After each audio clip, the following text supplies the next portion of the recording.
On today's show, we give you some tips and tricks to get through the National Sports Card Convention. I had my trade night, and Anthony's got a big PSA sub reveal he wants to get into. So we'll get into all of that and more. This is episode 13 of the Hockey Card Haven podcast. Let's dive in.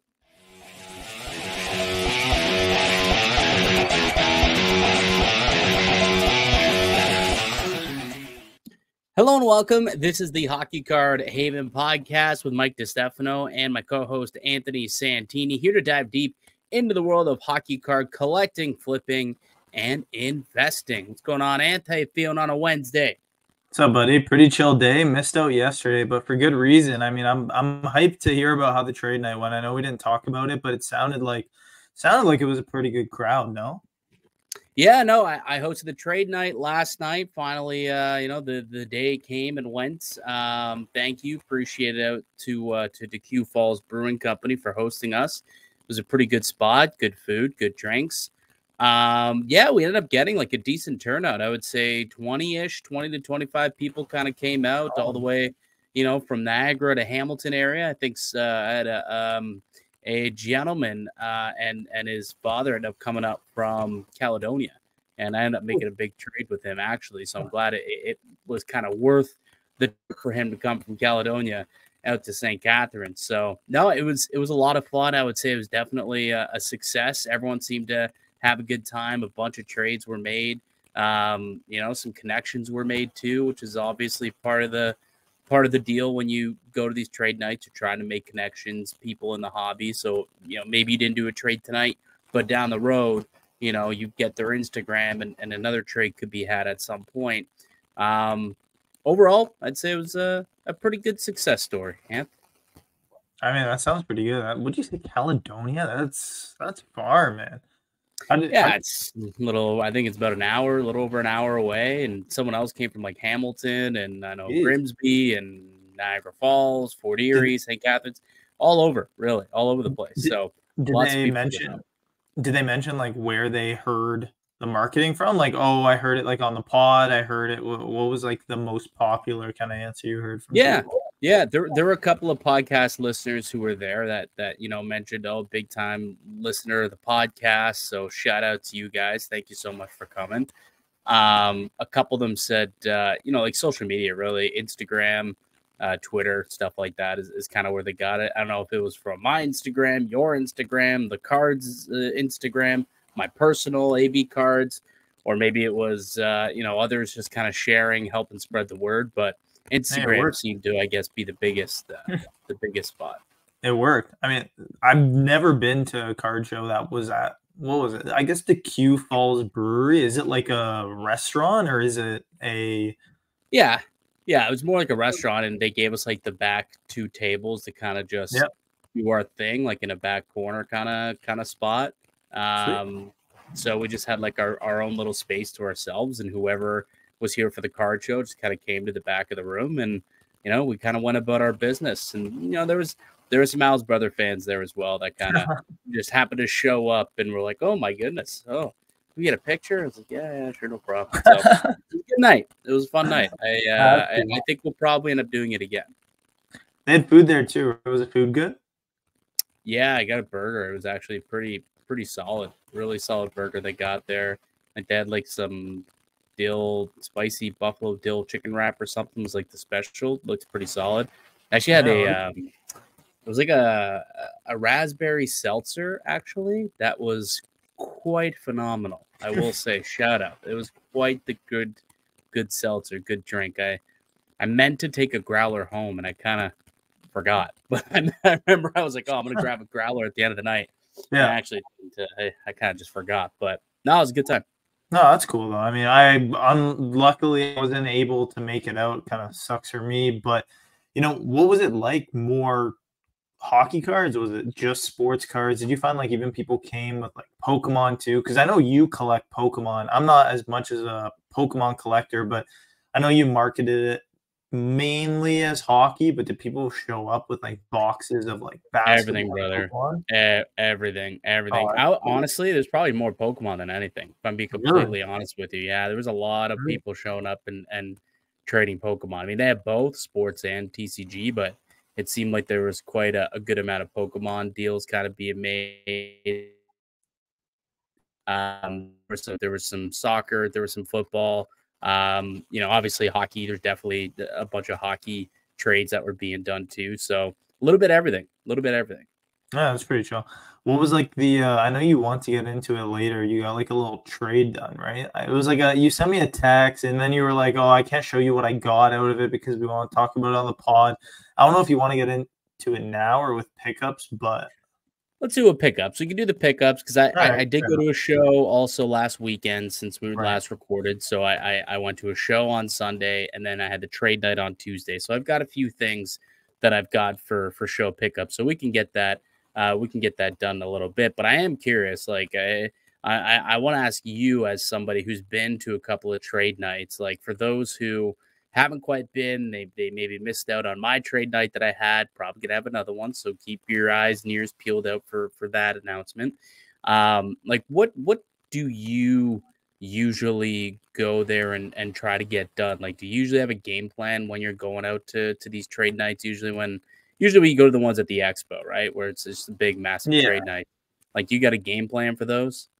I mean, like something like what you hosted. Usually, I try and go with just cards, and it's a trade night, right? Like, I try not to buy cards, although maybe I'll bring a little bit of cash, or I'm always if I want to send an e-transfer for a card and just straight up buy it, I will. But we did have one actually. I'll quickly say this: we did have one transaction that was made. A trade was made for purchase of a beer. Really?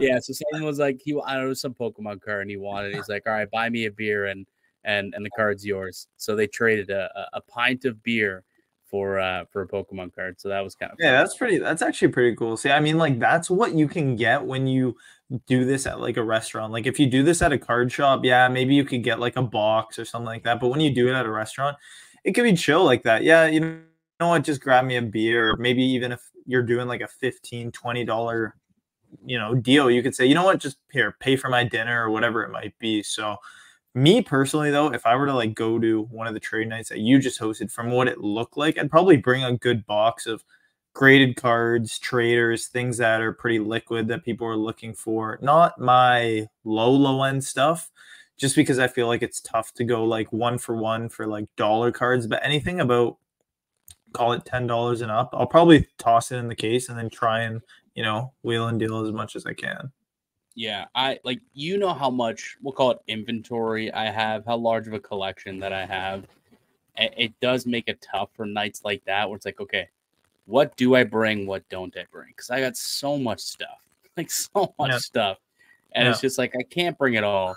So it was a little bit difficult kind of narrowing down what to bring. Ultimately, I had everything in the car, but it was what do I bring out and, showcase. And then there was an instance where someone's like, oh, do you have any of this? I'm like, yeah, it's in the car. Hold on, let me go back and get it. And I brought it out. But yeah, it was interesting. I guess I learned a little bit about what you're doing. I think you do have to have a good wide variety of things because everyone's looking for something different, right? Yeah. Like you mentioned, you don't want to bring those lower end cards, but I was able to move a big fat stack of like low end Young Guns. Somebody was looking to fill out their Young Gun set, and I had a bunch of them. Like he's trying to collect them from the last 4 years, from 2021 onward, and he had his checklist of everything he was looking for. I'm like, hey, I got my big box of Young Guns.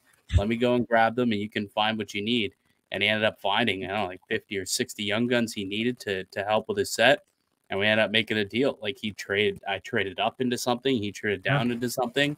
Well, I'll tell you what the trade was in a little bit, but we both ended up being happy with the deal at the end of the day.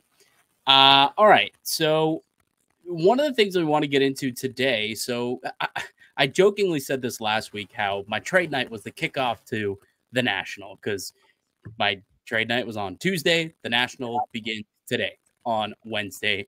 Out in Cleveland, Ohio. It's running from today, July 24th, all the way to July 28th. It's the biggest sports card show in the world. It's massive out in the United States. Collectors all over the world, converging into just the one city under one roof.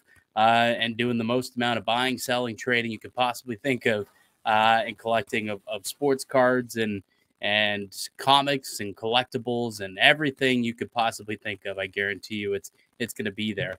Now, I know that the National is more so bigger for like football cards, baseball cards, basketball. It's not a big hockey market. You'll find some hockey. It's out there. You got to search, but it is out there if you want to go down there and go and try and find some hockey cards.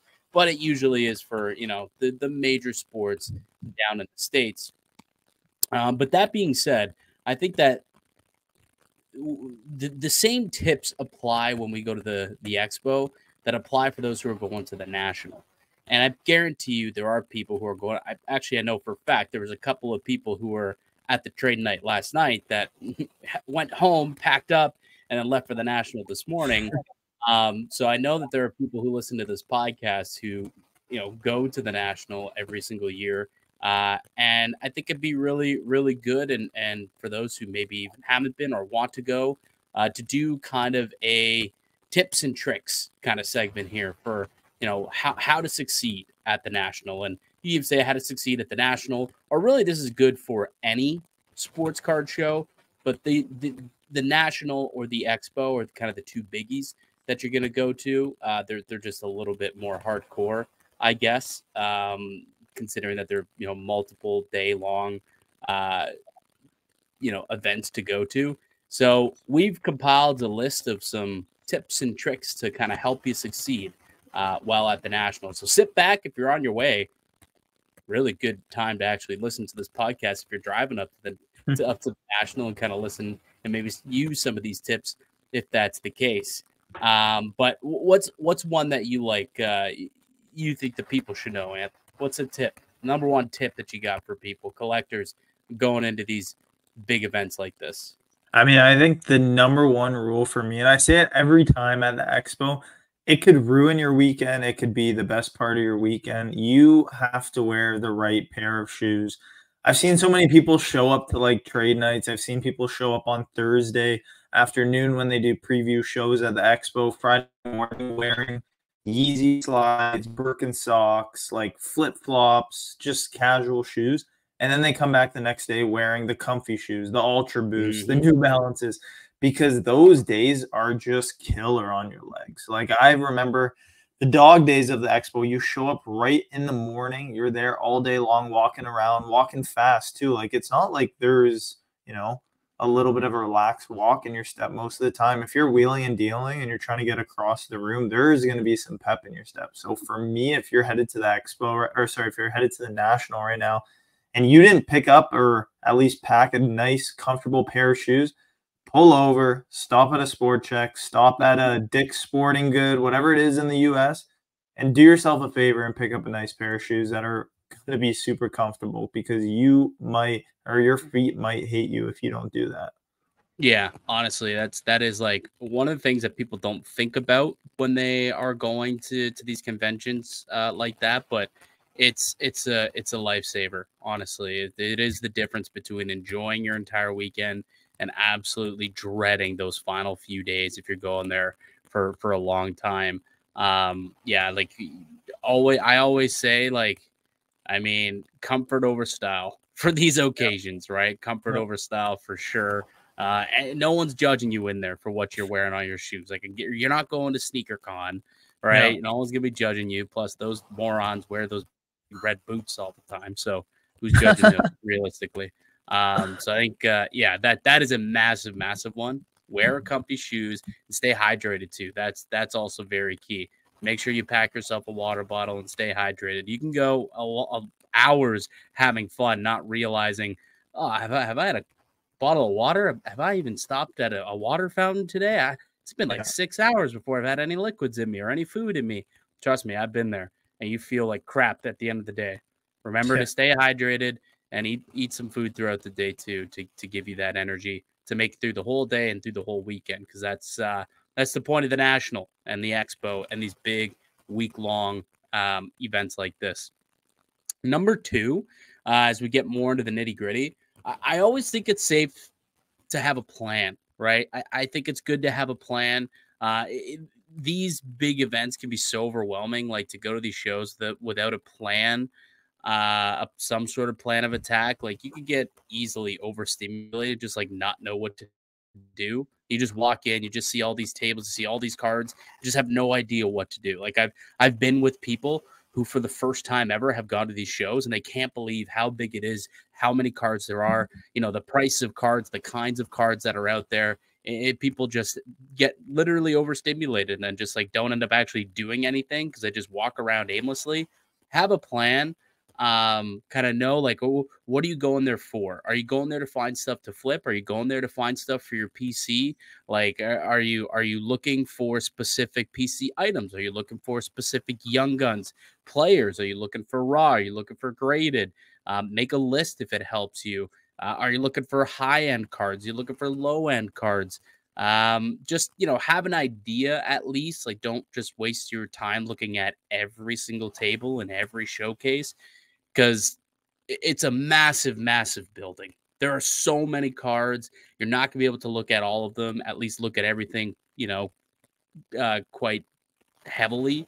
So just have a bit of a plan and know what you're trying to go and get at the National or at the Expo. Dude, like it's one of the biggest things, second to obviously having nice, comfortable shoes, because if you walk in to the National, like you said, overstimulated is such a good word to use, because you walk in, you see a table, you see a bunch of cards that you recognize off eBay, off Instagram, off, shows that you go to, and then you walk to the next table, even nicer cards, and the next table, even nicer cards. And it's like, you just want to spend all the money that's in your pocket, trade all the cards, try and make a big deal for the big card that's available to you in that moment. But if you don't walk in, have a plan, and know exactly what you're looking to buy, what you're looking to spend, how much money you have in your pocket, what kind of cards you want to buy and why, you need to be prepared. And if not, you're going to be in big trouble. Where does that start? It starts the night before. It starts the week before. It starts the month before. It could start 6 months down the road, calculating a plan, looking at cards that make sense. We talked about it, last week or maybe even the week before? Like, are we already starting to plan for Expo? Like, are we starting to get cards to get graded so that we can bring them to Expo, that we think we'll see some growth between now and then? Like, we've already had that plan. And then once we get there, we're going to execute it, right? Like that's part of the investing and flipping perspective. Now, as a collector, it's a little different, because I think as a collector, it's a little easier to have a plan of attack. They're both actually pretty easy if you're motivated enough. Yeah. But as a collector, okay, I like for myself, right? Like I collect Young Guns. Like I invest and I flip and I sell that stuff as well.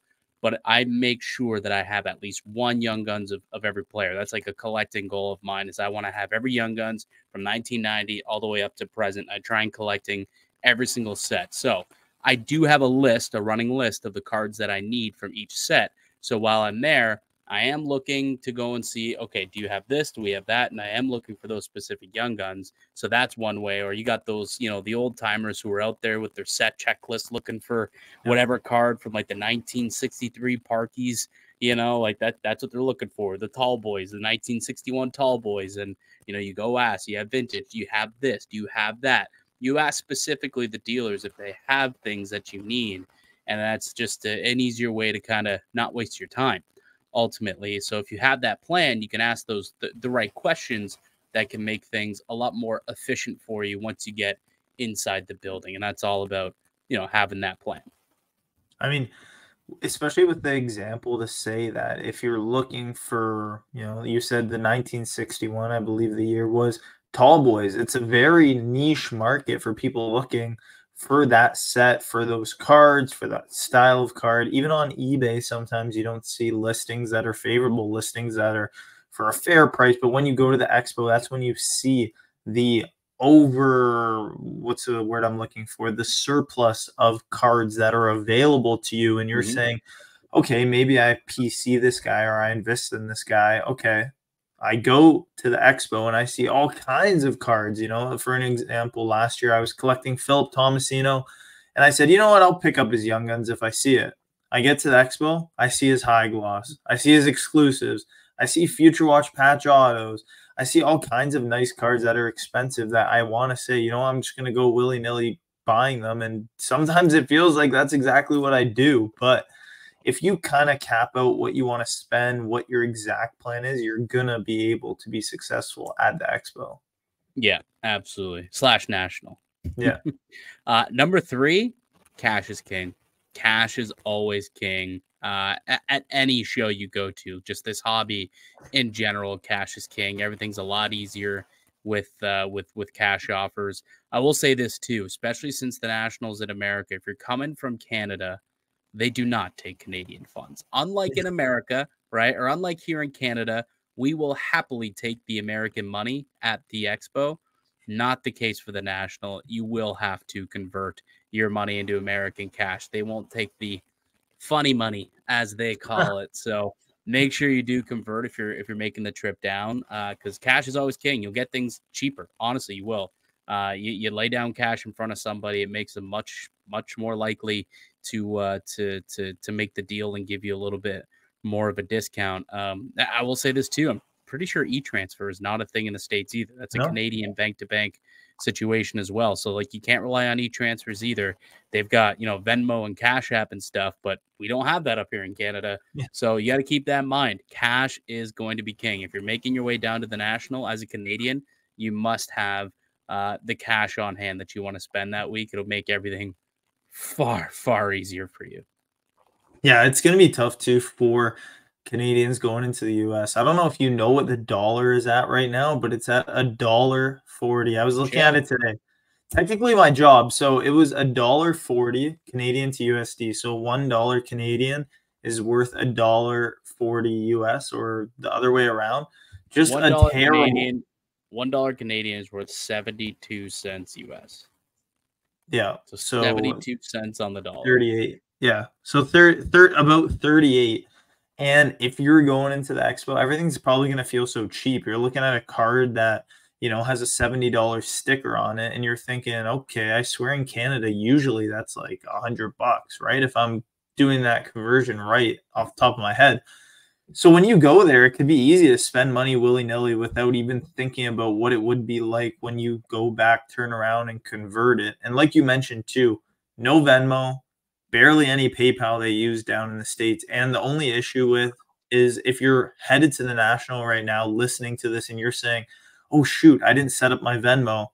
Unless you have a US number, that's what you need to have to set up a Venmo account with Venmo. I actually know that because my brother was letting me know he moved down to the States, and he ended up setting up an account when he got his US phone number. But you got to have cash. If you're on the way there right now, pull over, go to the bank, convert that money, tell your buddy you got to buy some money off him for the current going rate, because I feel like a lot of the vendors at the National aren't going to put up with a lot of Canadian dollar bills coming to their face. They won't. I guarantee you, they're not anywhere near as understanding. Canadians will take it because it's worth more, right?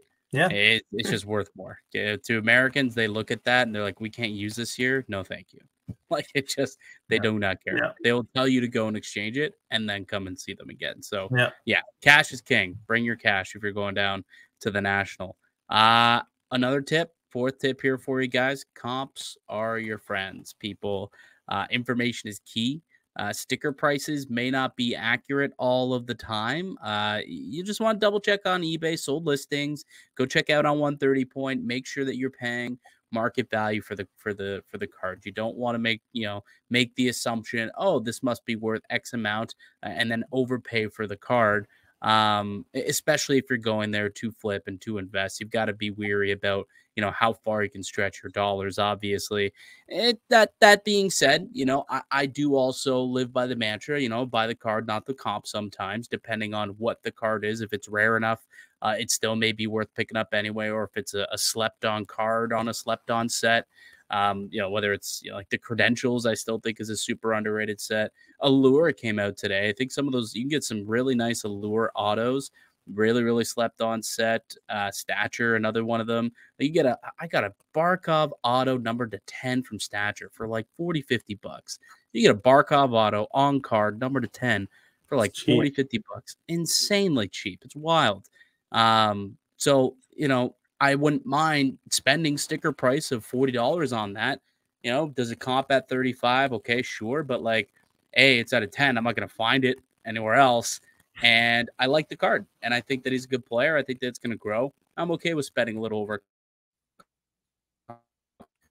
Sometimes, yes, you buy the card over the comps, so don't live and die by it. But in general, when you're talking about cards that are, you know, pretty common, like a Bedard Young Guns, for example, even a PSA 10, which is approaching like 5,000 PSA 10 Young Guns.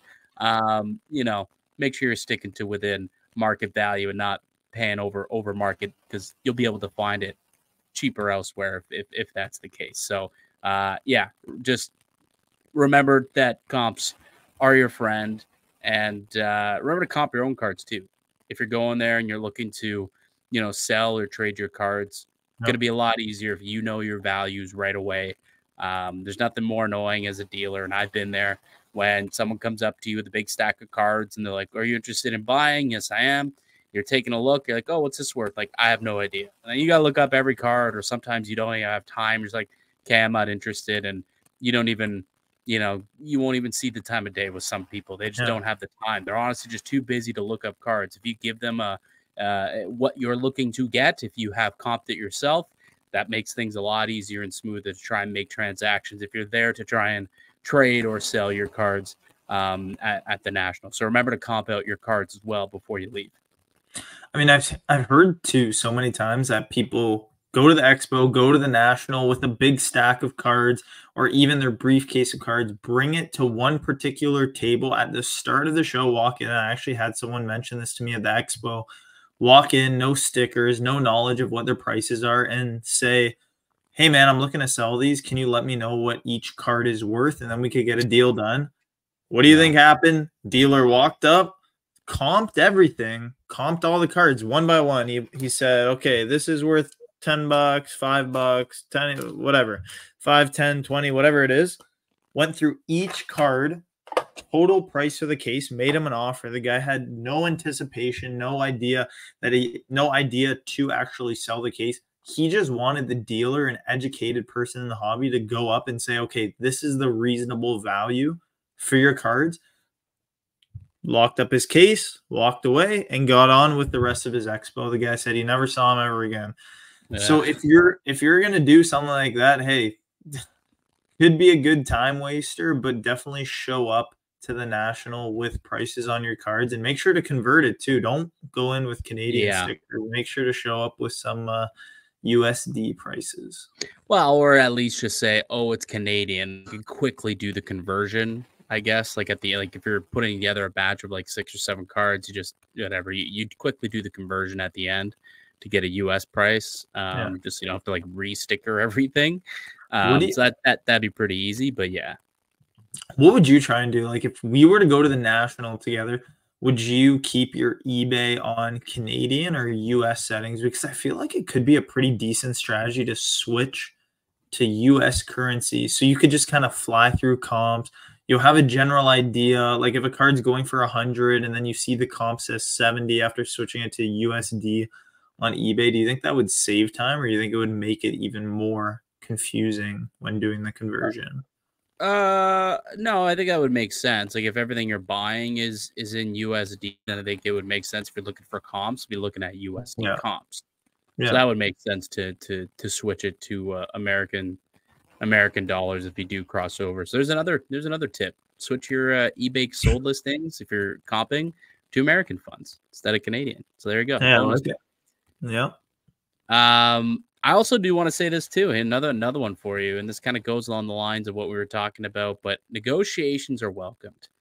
You know, a lot of people get in the hobby right away and they look at sticker prices and just assume like that's what it costs, right? Like you walk into a place like Walmart, you can't negotiate the price. The price is what it is, right? That's not the case in sports cards, right? Sticker price isn't always the bottom dollar. Often dealers will even, you know, inflate their prices just a tad at shows, leave the room for the anticipated haggle from the consumers. So they're anticipating it. They sticker it a little too high sometimes, just knowing that they're going to get bartered down an extra 20, 30 bucks so that they can get the money that they're actually looking to get out of the card. And look, at the end of the day, for negotiating, right, and you can get yourself a good deal on cards. The more you save on one transaction, the more you have available for another. That's Yep. the name of the game when you're out here. Whether you're collecting, that means you can add more to your personal collection, or you're investing, that means you can add more to your portfolio. You'll have better margins that way. Negotiations are always welcomed. I know some people don't like it and they think that it's a little scummy to negotiate. People will walk up and they're like, nah, if I don't like the sticker price, I walk away. Okay, well, maybe that's fair, but this is just how the hobby works. Like I know for a fact that if you've got a $250 sticker on a card that sells for $180, I'm not paying $250 on it. It's not worth it. It may have been at one point, but not no longer, right? So I think another thing too, you got to quickly identify who's willing to negotiate to, because there are a lot of people who aren't willing to negotiate with your cards. They'll look at it like I said, that example where you've got a sticker price at 250, it goes for 180. You could quickly ask them, hey, do you have any room on that? If they say no right away, okay, not going to be probably making a deal with this guy. It doesn't seem like he's willing to work with his prices, and he's probably looking up things in the Beckett book. That's just not how things are done these days. Yeah, I mean, you have to use your resources too. It's the number one waste of time and the number one reason why people get so frustrated at these shows, because if you don't know the prices of your card, especially the current prices, like, yeah, maybe you bought the card 6 months ago for $100, but if you look at it now, the card is worth $70. And even at that price, no one's really going to pay that full what it's going for. So if you're showing up to the National, know your prices and you're going to do just fine. And it's not that I have an issue with people who are over stickering their stuff, as long as they're willing to work with you. Like if they just price it at 250 because it was worth that, 3 months ago during the playoffs, and now that it's not, it's off season, that's gone down to 200 or it's gone down to 180. It's just a fluctuation in the market. You bring that to their attention, and if they're willing to work with you, great. Then you can sit there and you can try and negotiate and find a deal. But quickly you'll know if they don't do that, or they say, well, it's off season, so these aren't real prices. It's like, well, this is what they're selling for. I can go find it for this elsewhere, especially for like a Connor Bedard Young Guns, for example. I can find that anywhere. Like every other table is going to have that, right? Or if you're in the States, right, like a Luka Doncic PSA 10 rookie, there's thousands of them. You'll find one. A Zion Williamson PSA 10 rookie, there's thousands of them. You're going to find one. I don't need to pay your inflated price. I'll say this too. Here's a tip to quickly identify also, so you don't waste time at a table. Think of a card that you just know what it priced. Maybe you have that card and you had already pre-comped it, right? So for example, I don't know, let's throw out like a Byfield Young. Let's throw out actually Mitch Marner Young Guns, because I was comping that recently. I know what it's going for. It's about $90 for a Young Guns, right? So if you ask him, if he doesn't have a sticker, and you quickly ask, hey, how much is that Marner Young Guns? And he throws out like $200, right? You say, ooh, are you willing to do some work on it, or are you willing to come down at all? And they say no, leave. Like just leave right away. I mean, you already know that there's no chance, even by saying $200, if this person is a legitimate dealer, they know that that's not what that card is going for. That's not what that card is worth. And they're just, out there trying to I don't want to say scam. It's not, they're not trying to scam people, but they're trying to get their money out of the cards. And if they can find somebody who's a little ditzy in the hobby, who just doesn't really know, someone who's a little ignorant to things, and hopefully they can take advantage of them at prices like that sometimes is in the hobby. But if you can quickly identify those people and they're not going to work with you, just pick up and leave. Don't waste your time. There's too much to see. Don't waste your time if they're not willing to get to sell a card at market value. No, it's a good call. Like, you remember at the expo, every time we go, the day just flies by. You could be at a table for 45 minutes. You won't even realize it. Sitting on your phone, yapping away, going through comps, talking shop, whatever it might be. And you don't realize that so much time's flown by. So especially if you're coming from Canada all the way to Cleveland to the National just for the sports card National, you have to be ready. You got to be ready to go. You got to know your prices, what you want to pay, why you're there, why you're at the table, who you're talking to. You have to be locked in at all times. Yes, absolutely. All right. So I don't know. You got anything else? Any other final tip for people? Final tip, if you're headed to the National, just enjoy yourself. Have fun. You're going. Take it as a vacation too. I know it's a business trip, but have fun. Make sure you enjoy it. Everyone's in the same hobby, so make sure to have a little bit of fun too. Don't feel too stressed out. All right, let's get into some hobby news here, Anthony. Allure came out today, so we did our breakdown of the product last week, a little bit of a preview. You can go check out that podcast on episode 12. We broke down the checklist. I got a chance to watch a couple of box breaks to see what it looked like coming out of the boxes, and looks like a pretty sweet product. Not gonna lie, I had a little FOMO, a little bit. Might go and grab me a box of Allure. I don't know. Seemed like there was Bedsy aplenty that was being pulled, little left, right, and center. Lots of Bedards. I mean, there are 50 different Bedard rookie cards that you can pull, but I did see a guy pull like a Bedard glitter bomb to 199. It's just like a really cool insert, or it's just like gold and it's got some shine to it and like little glittery. Almost looks like there's like confetti on it. It looked pretty sick. I'm not gonna lie. It's a nice looking card. So Allure, yeah, it came out today and. Good luck to anyone who's ripping. May the wax gods be with you. To anyone out there ripping Allure. We talked about it last week. What an underrated sell Allure is too, and you've talked about it. The cheap autos in it, the good-looking cards, the aesthetic to some of these cards that are a little bit cheaper. Like you look at in comparison, Allure to OPG, and we talked about that OPG Platinum, the little brother set to it, and it is just that. How many nice cards come out of it? The opportunity for Bedard rookies to come out of it this year exclusively will be one of the biggest interests as to why people will buy cases and rip boxes. For me, I probably won't be ripping any boxes. You know me, I don't rip too many boxes, but if I were to, I feel like Allure and SP Authentic with Bedard in it are for sure going to be the two that I'd be chasing. I don't know, man. The SPA was looking like $600 a box, which is like triple what it was last year, which is insane. Hey, you can get 20. You can, by the way, you can get like 22, 23 products for dirt cheap right now. I was at my LCS. Yeah, I was at my LCS, and so Allure is coming out. I think it's like 150 or 160, maybe 180 a box. And last year's Allure for 22, 23, it's like 90 a box. It's on sale right now. Just trying to blow it out at like their original cost. $90 a box. I know. Very, very cheap. So I ended up buying a pack actually last time I was in there, and I got the auto. It was trash rookie auto. It was Riley Walsh, but I got an auto. I pulled out one pack out of the open box that was already there. I don't know. I needed an extra $10 to get like an even $50. So I was like, give me a pack of that, and I ended up pulling the auto. Not a great player, but anyways, but yeah, you could buy an entire box for literally $90. It's wild. And yeah, I think SPA is only like $200. Statra's pretty cheap. A lot of the 22, 23 products you can get pretty darn cheap because the draft class wasn't great, but they're starting to build. Like Wyatt Johnston, Yuri Slafkovsky. I still believe in Shane Wright and Matty Beniers. Like that draft class will be okay. I think there's some decent pickups. If you're a ripper, I think you can pick up some good products and rip it to some 22, 23 stuff and get some good players and get some good rookie autos out of those products.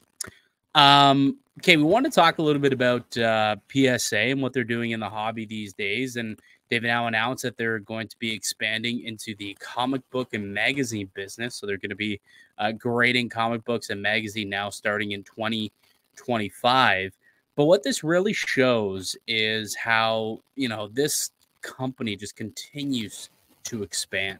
Like the last few years, PSA has really rocketed to like the premier grading service in sports cards and DCG. And now looks like they're going after the collectibles market with comic books and magazines.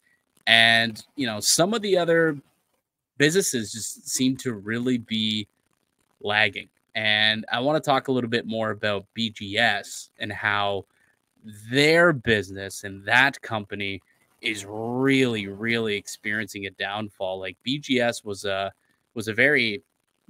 quite comparable to PSA pre-pandemic. In the last 5 years, those two have gone in completely opposite directions, and now we're seeing PSA outgain Beckett exponentially month over month over month.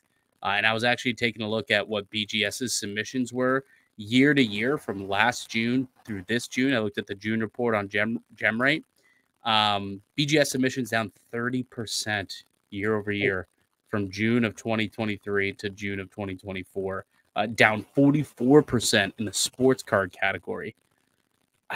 BGS is in trouble, brother.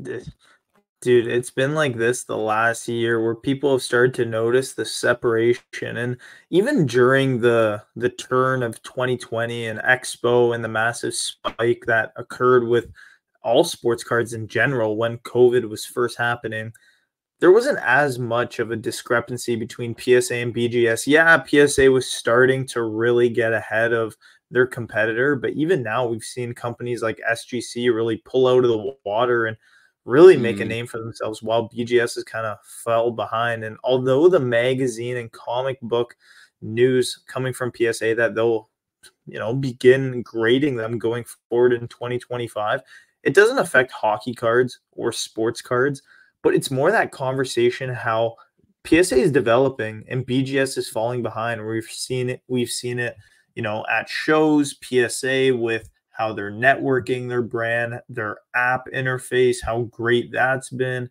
customer service. Like, we have gone on and on talking about how positive of an impact PSA has had on the hobby in the past year, if you want to call it, the massive separation they've made from their counterpart. And this is just another move to do that. Yeah. I'm going to show what, so GemRate, just taking a look right now really quickly. Yeah. So this is what it looks like. So this is from yesterday's grading from July 20th, right? So a couple of days. Look at the differences. Look at the discrepancy in how many cards are being graded by day, by PSA, by CGC, which is mainly TCG, to be fair, SGC, and then Beckett. Like, it's Beckett's being doubled by SGC at this point. They were clear-cut number 2 at one point. And now it's a 30x difference between Beckett and PSA when it comes to daily submissions. Like, absolutely insane what we're seeing right now from Beckett and from not Beckett, PSA, and how they're really taking over right now as the premier. And they just continue to get better as a company. They're giving more options. They're trying to incorporate different things that they're doing. They're upgrading their the technologies. Like, they just went through and changed the slabs to make them better overall. They're harder to crack. They won't scuff. They're clearer. It's a clearer plastic. Like, they're just improving their technology. Beckett's not really doing anything. They're just dying a slow, painful death. I actually did go through and take a look at what's gone on over the last 5 years. So I took a 5-year span. I looked at 3 different cards to see over the last 5 years, how have their PSA 10s performed compared to their BGS 9.5s? Because at one point, those two were quite comparable. PSA 10s always a little bit more, but they were quite comparable, specifically in the hockey card hobby, where BGS was far more used as the preferred grading company over PSA up until pandemic, which is why, again, if you look at pop reports, why is Austin Matthews and Mitch Marner and Pasternak and Draisaitl and McDavid and Crosby and Ovi, why don't they have as many PSA 10s? Because they have a lot more BGS 9.5s, because Beckett was the preferred grading method for hockey. Now, that's obviously since changed, since PSA has just completely taken over the entire hobby. So let me just show you 3 players. So I've got Mitch Marner, Sidney Crosby, and Dylan Larkin. I just want to find a random player to see you know, how these ones, how it took like a good player, a great player, and then kind of a random player in Dylan Larkin to see how different these things would look. So here are, let me just show it here. Boom. So here's Mitch Marner. So Mitch Marner's PSA 10 currently, if you look at it from July 1st of 2019 until July 1st of 2024, his PSA 10 is up 33%. His BGS 9.5 is down 14% since July 1st of 2019, pre-pandemic. The hockey card industry as a whole is up 100x, almost 100% rather, since the pandemic. And somehow his card is down 14% because it's in a Beckett slab compared to a PSA slab where it's up 33%. Wow. Isn't that crazy? That's nuts. It's not surprising. It's definitely not surprising. The biggest part is that PSA still done well with the fluctuation in the hobby, or sorry, in the market as well, because we've seen that in the hobby, it's so common where prices are up and down and, you know, tend to go lower and lower and lower. But people are still submitting to PSA. Prices are still staying. They're relatively steady. And as we go on, it's just becoming harder and harder to send your cards to BGS and do BGS submissions. Very hard. Well, if you're looking to flip your cards, if you're looking to get the most money out of your cards, if you're investing and you're a flipper, as a collector, I guess it doesn't matter. But in terms of if you're looking to move your cards at some point and get the most for your collection, then yes, PSA is increasingly becoming the way to go. So here is Sidney Crosby's.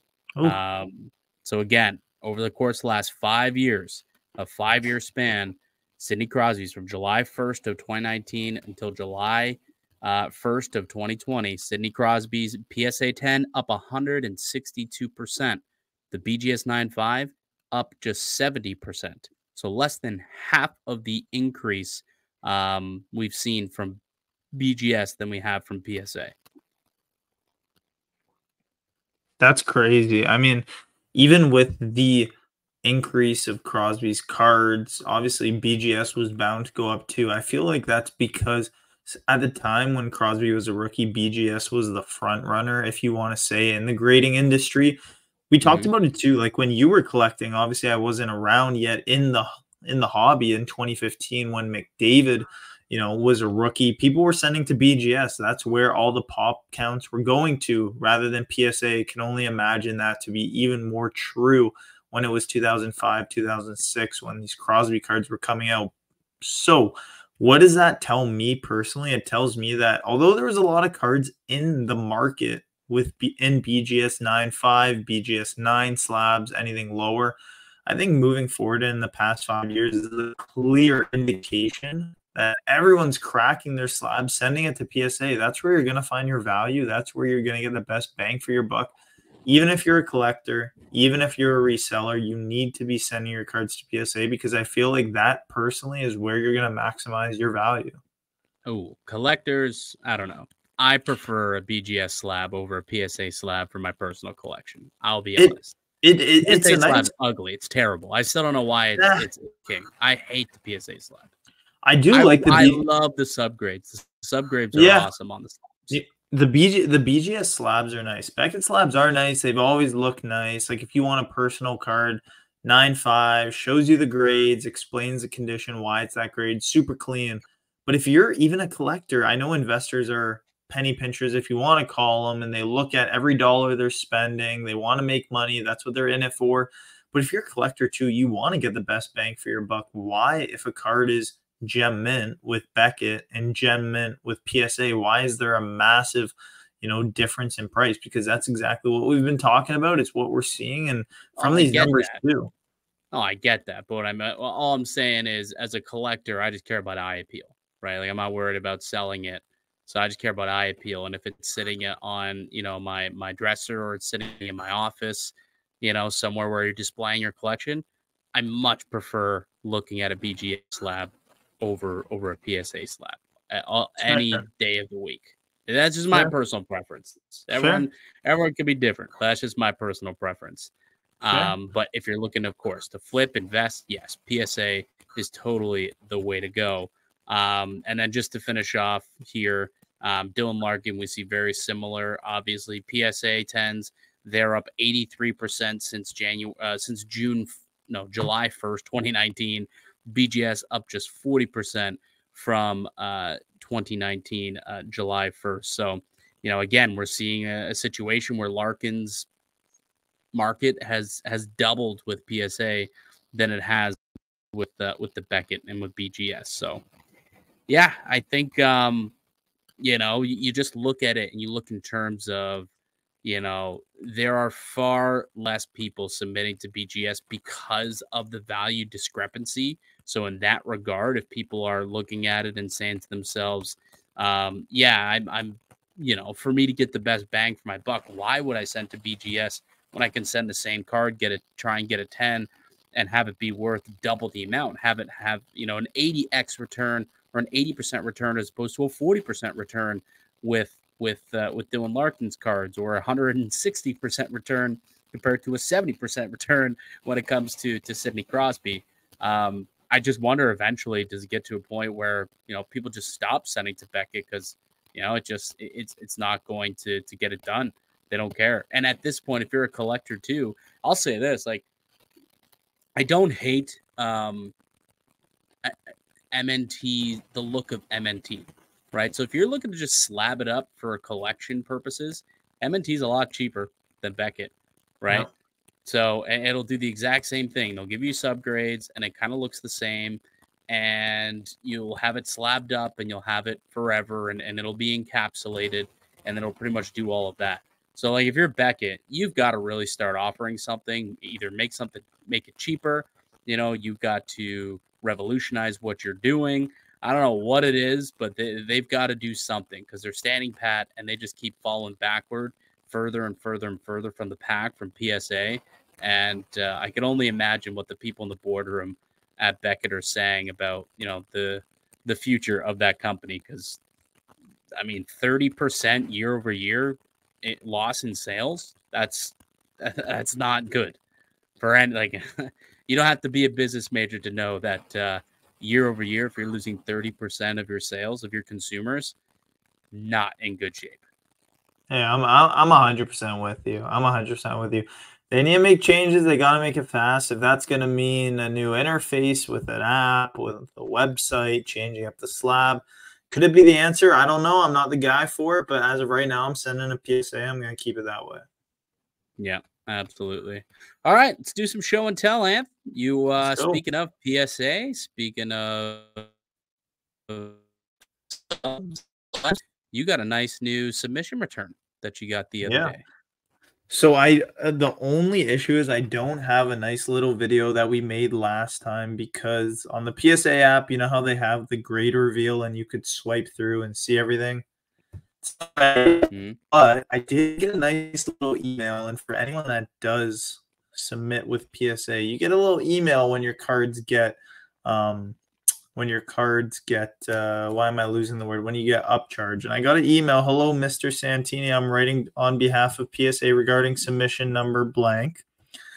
This contains a card that does not qualify for the $15.99 US fee. I said, okay. Guy's name was Colin. Very nice guy. Colin, thanks for this email. I looked and I remember I sent a PSA 8 Sidney Crosby Young Gun, if you remember. Yeah, I do. You cracked it and sent it. I cracked it and sent it. And I don't remember if we chatted about it on the show. I wish I did, because if we did, insert clip right here. Maybe if I could find it somehow. But I really was ready to crack this thing because I was confident it looked good. Cracked it, sent it, got the email, PSA 10 Crosby. So your boy, for the first time ever, cracked a PSA 8 Crosby into a PSA 10 Crosby Young Gun. So probably one of the biggest moves I've ever done, riskiest moves ever. But I'm fired up to get that card in hand, because I knew from the beginning that card was a 10. When it came back at 8, I was not happy at all. Yeah, I don't know how risky it is, because like what you paid for BGS 8, even if it comes back a PSA 8, maybe even a PSA 9, I think it's still probably worth cracking, resubbing that price, isn't it? Yeah.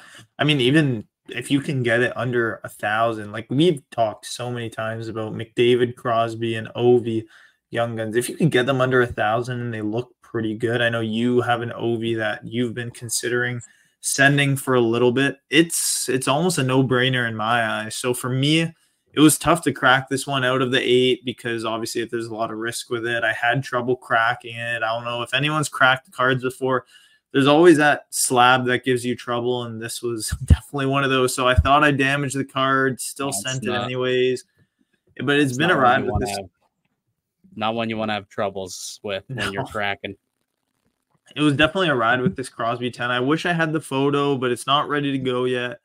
But yeah, it was a good submission overall. Submitted 19 cards. Some cards of the like Miro Heiskanen, Jake Sanderson Young Guns, Brant Clark Young Guns, Thatcher Demko Young Guns. That was kind of like the roots of the submission, some of the stuff that I was happy to see come back at PSA 10, because when you send lower end stuff like that, you have to get the 10. You have to, because even if you get an 8 or a 9, you're losing money and you're wasting time. But the two other cards from that submission that will kind of help me, make that profit is a Vasilevsky Young Guns, which was a raw, and I sent it, got a PSA 10.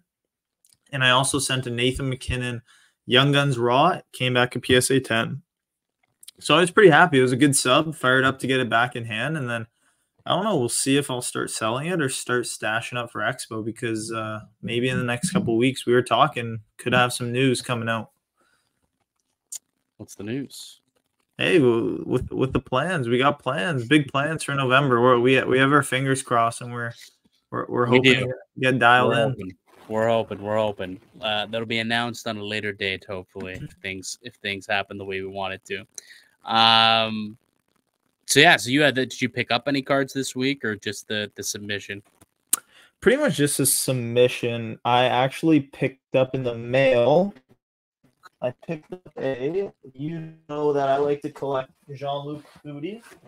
Oh my goodness. I picked up in the mail for $10. Picked up another Foudy exclusives, which, my guy, got to pick him up from Mississauga, always collecting his cards. And I saw it on eBay. I think I sniped it for, I think it was 10 shipped or 12 shipped after taxes and everything. So I was pretty happy with that. Throw that in the box. But for me, that's pretty much just about it. Oh, good luck to Foods. Good luck to your boy. Hey, could be the next Wyatt Johnson. I don't want to gas up the investment, but considering Colorado is in a tough cap situation, I feel like it could be the year for Foudy to get called up. We'll see. One was a first round pick, the other not a first round pick. I don't believe. I think fourth or fifth round. I think it was you'll get the opportunity that old Wyatt Johnson had. But hey, a man can dream. A man can dream. And if it does work out, I definitely will be maybe somewhere in Florida. I don't know, cashing it in. We'll see. A couple high glosses to sell. So fingers crossed. Would be nice. All right. So I made a couple of deals. I made one nice sizable trade last night at my card show, or at the trade night that I was talking about.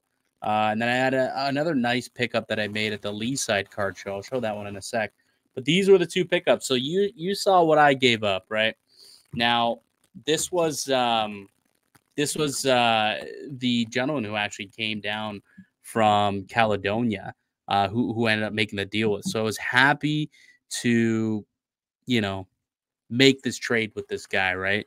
I was happy to come out and make this trade, make him happy, and fill out a lot of his set.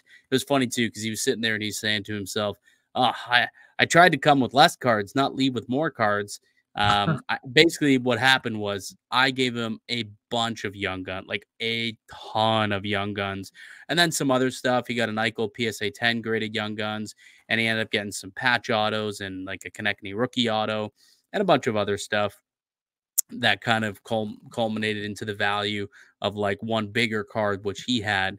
And he even had like maybe even a little bit more value, I would say, just because that's typically how you're going to work it, right? If you're doing a trade, I guess you have to kind of just, if you're trading up, you're probably going to give up a little bit more in value, but you're getting the one card that's more liquid and easier to move, realistically. A one-shot deal. So is what it is. But anyway, so I gave up a massive lot, like probably 100 different, like maybe like 60 or so different young guns, and some other stuff. And what I picked up was a Mitch Marner Future Watch auto, MNT 9 with a 10 auto on it. So Mint 9 with a 10 auto of Mitch Marner. And I also got a Hot Prospects and Sasha Barkov. What? And is crazy. What the heck? I don't even know what Marner's. I used to have like a BGS 9. I think during the hot time, it was going for like minimum 7. I'm pretty sure. No, it's going for like 450. Now, I mean, now that it's dropped, like the market now is probably that 475 range, depending if you just want to move off on it. Still pretty good value though, like a good buy low opportunity for you. You talked about it 2 weeks ago too. Like he's probably going to be a Leaf for next year for sure, and then could be onwards. And people are selling him off. I think he's a buy. So dude, that's a great buy. Yeah, like I do believe that Mitch Marner is going to remain a Maple Leaf at least into next season. We'll see what happens going forward, but he's not getting traded at this point, I don't think. So as long as he puts up the points like he usually does in the regular season, I do see the card going up at some point.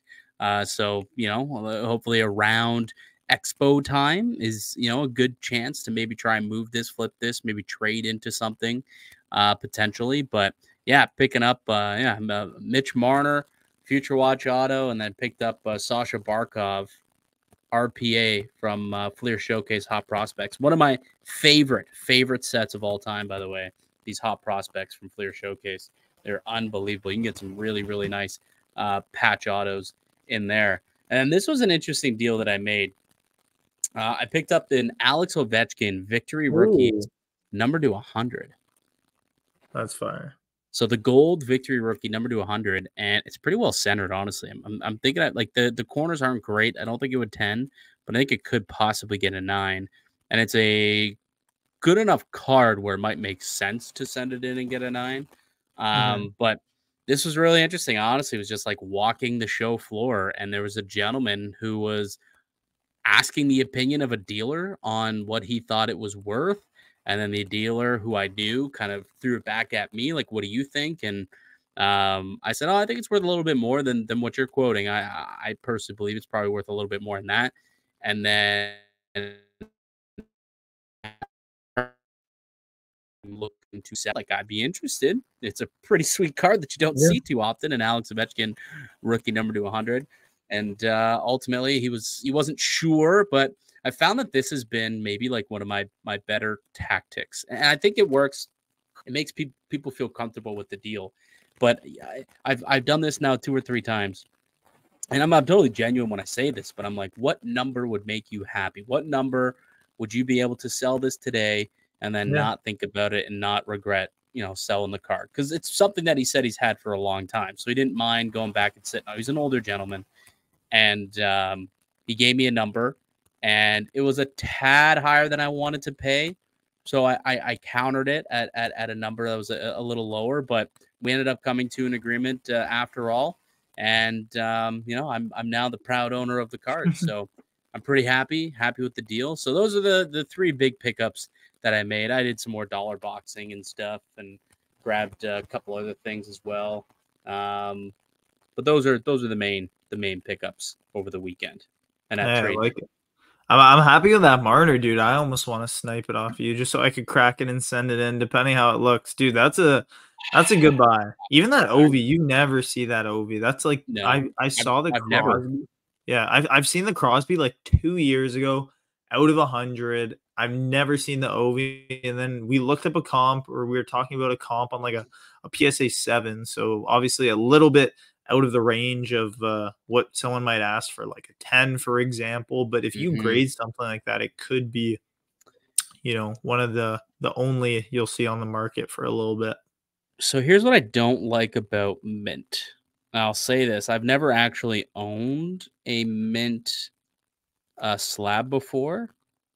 Um, and MNT grading is a Canadian company, so I don't like pooping on it. But when they put the cards inside, I'm actually does PSA do the same thing? I don't think I have a PSA slab on me and down here.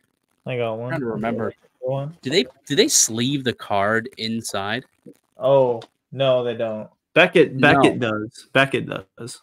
Yeah, PSA like does. an MNT like basically tries to beat Beckett.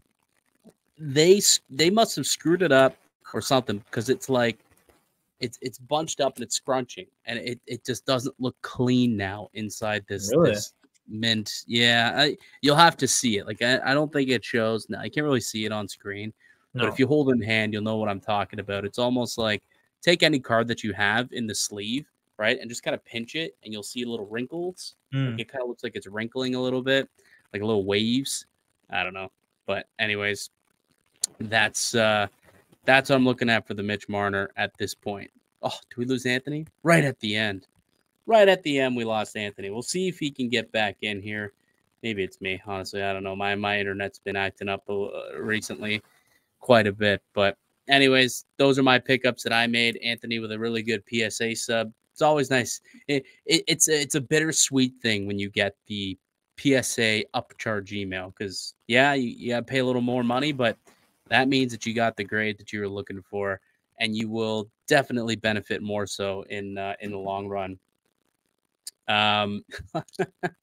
Anthony texts me, laptop died. Sorry, pal. All good, brother. All good. The show was over anyways. Upcoming shows, we've got the National obviously going on this week. And this weekend, you've got the Box of Cards show in Aurora on July 28th. And then the following weekend, Civic Holiday, you've got the Michelangelo show that'll be taking place in Hamilton on the Monday, as they do each and every holiday Monday. So those are some shows to look forward to in the grander scheme of things. That'll do it for us here today on the podcast. I thank you all for listening and supporting the show. You can subscribe right here on YouTube, and we are now also on Spotify. So search us up, Hockey Card Haven on Spotify, on YouTube. Click like, subscribe to the podcast, and let us know down below. Give us some comments. Let us know your thoughts on today's video. Curious if those tips were helpful at all to you. And if you think BGS is in trouble, how can they turn things around? Maybe I'd like to hear some comments from you about that. But that'll do it for us here today. We'll be back next Wednesday for another episode of the Hockey Card Haven podcast.